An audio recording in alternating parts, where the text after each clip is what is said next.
del Estatuto Docente 2277 fue una lucha de los maestros a finales de los años 70.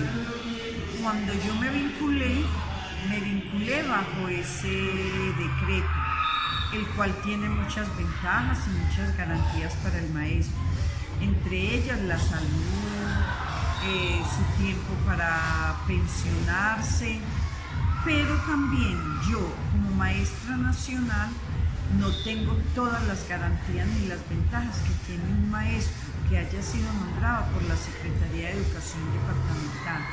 Un maestro en la época en que yo me vinculé, por ser departamental, se pensionó con 20 años de servicio, a los 50 de edad, con pensión de gracia y pensión de jubilación. Mientras que yo, a pesar de ser una maestra, cobijada por el Estatuto Docente del 2277, por ser maestra nacional no tengo ninguna de esas garantías. Me pensioné a los 55 años, solo con la pensión, sin ninguna prima, sin prima de licenciado, ni prima de normalista. Inclusive un sobresueldo que tenía por ser maestra de práctica docente nos lo quitaron por igualdad de derechos, pero igualdad de derechos por un lado, más no por el otro.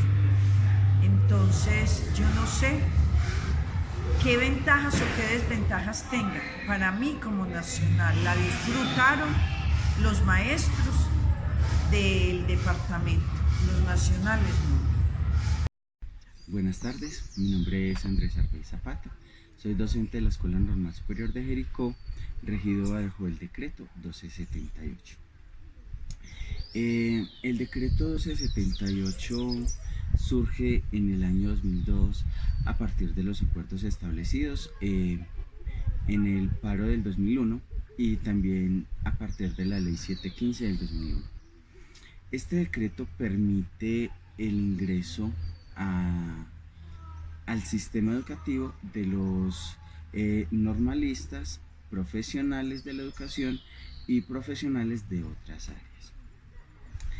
Para el ingreso al sistema educativo para los docentes que están regidos bajo este decreto, inicialmente se presenta una prueba que está estructurada, se conoce como una prueba de competencias básicas, que tiene unos componentes pedagógicos, psicotécnicos y comportamentales. Este decreto también permite que los docentes puedan tener un mejoramiento a nivel salarial de acuerdo a la clasificación que tengan. Les voy a hablar de esa clasificación, de esa estructura del decreto 1278 o del decreto. El decreto entonces se organiza en unos niveles y en unas categorías. Los niveles son el nivel 1, nivel 2 y nivel 3, y las categorías son A, B, C y D. El docente que inicia, ya sea un normalista superior, por ejemplo, inicia su función en el grado 1 o nivel 1 y en la primera categoría, que es la categoría A. A medida que va transcurriendo su experiencia, entonces se puede ir ascendiendo o reubicando. Se puede ascender siempre y cuando acredite un título diferente al que tiene. Me explico. El normalista superior puede acreditar su título de licenciado y asciende del nivel A al nivel B. Y si es para reubicación, entonces el docente inicialmente se presentaba una prueba de actitud teniendo en cuenta las evaluaciones de desempeño, que ese es otro de los aspectos que ahorita les mencionaré.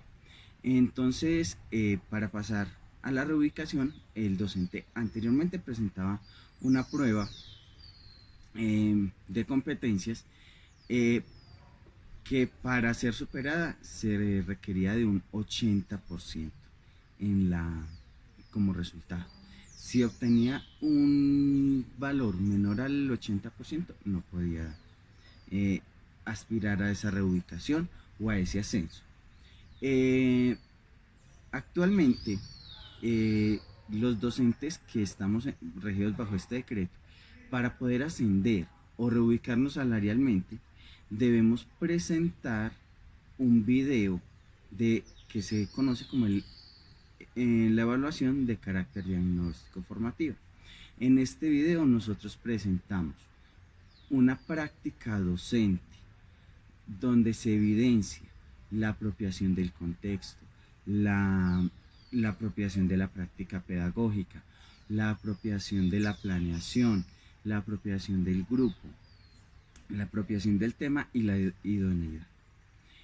Actualmente, entonces, con estos videos también se nos dice que debemos ascender también superando un 80%, y pasan, digámoslo así, quienes tengan ese porcentaje. Del resto, así tengan menor puntaje, no se puede ascender. Bueno, para el ingreso, como les había mencionado anteriormente, entonces se presentaba una evaluación de aptitud, y esta evaluación, cuando el docente la supera, entonces el docente queda en un periodo de prueba que es mínimo de 4 meses, máximo de 1 año lectivo. También el docente realiza una evaluación anual de desempeños, donde se evidencian las apropiaciones de las competencias académicas, de las competencias administrativas, de las competencias directivas, de comunidad y de competencias personales. Esta evaluación la realiza el rector de la institución o quien haga sus veces de jefe inmediato, para que haya un control, digámoslo así, de esas prácticas pedagógicas, de que el docente sí se apropie de esas prácticas. ¿Cuáles son las ventajas? Las ventajas del decreto 1278 es que, bueno, aparte de que se puede ingresar al sistema educativo, entonces nos permite una estabilidad económica, también nos permite tener unas oportunidades de formación grandísimas, porque para poder ascender, por ejemplo, entonces si somos licenciados o somos normalistas, nos podemos seguir preparando para eso, para estudiar. Lo que sí vemos como una pequeña desventaja son las evaluaciones de competencias, no porque sean malas, sino porque nos limitan demasiado a una práctica que es momentánea, cuando podríamos evidenciar o ascender de otra forma. También podemos decir que el decreto 1278 permite la formación de profesionales de otras áreas. ¿A qué me refiero? No solamente ingresamos los normalistas o profesionales de la educación, sino que en estos momentos hay personas de otras áreas como médicos, abogados, ingenieros que han ingresado al sistema educativo por este decreto, pero que se han apropiado mucho de su formación realizando cursos de actualización pedagógica con universidades públicas o privadas. Soy Dorelena Molina Espinosa, docente de la Escuela Normal Superior de Jericó. sirvo el área de pedagogía en la institución educativa. Soy docente que pertenezco al régimen del decreto 2277, que fue establecido en el año de 1979 y por el cual se expidieron todas las normas para aspirar a la carrera docente. Es un decreto en el que estrictamente podía participar del proceso docente todo aquel que tuviera una formación en el área de pedagogía. Favorecía nuestra carrera y nuestro ingreso en el escalafón desde el grado primero hasta el grado 14. A partir del grado primero habían años específicos para nosotros poder ir ascendiendo a él. El ascenso en el escalafón específicamente se cumplía con determinados años que eran requisitos dentro del servicio. O para ascender a otros grados, específicamente a los impares, era necesario tener cursos de formación que nos acreditaran fuera del tiempo de servicio, cursos de formación que favorecieran este ingreso al escalafón. Una fortaleza que veo en el decreto 2277 es que estaba estipulado dentro del mismo que solo ingresarían a esta carrera quienes tuvieran un proceso formativo desde la línea de la razón de ser del maestro, que es la parte pedagógica.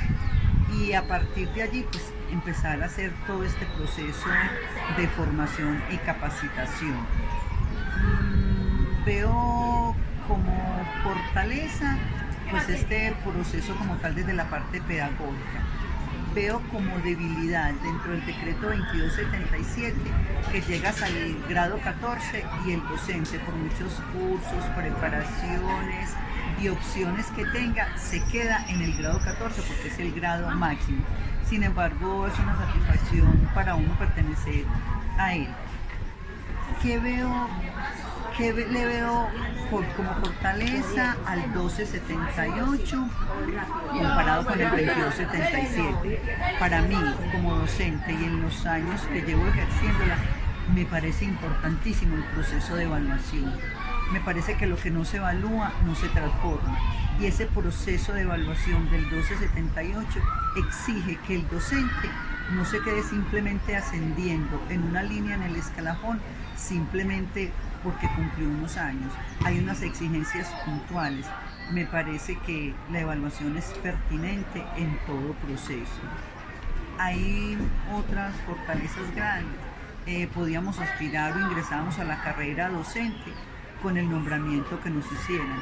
Hoy el 1278 exige a los docentes participar de un concurso, unos méritos e ir ascendiendo en los mismos. Me parece que dentro de los procesos que se están adelantando en la homologación de un solo decreto para la profesión docente es muy interesante. Interesante porque el 2277 y el 1278 abren una brecha entre, podríamos decir, entre maestros de un régimen y maestros del otro. Podríamos pensar aquí que no es necesario que el grupo de docentes o esta parte a nivel del país tenga que estar regida por dos diferentes, digámoslo así, cohortes.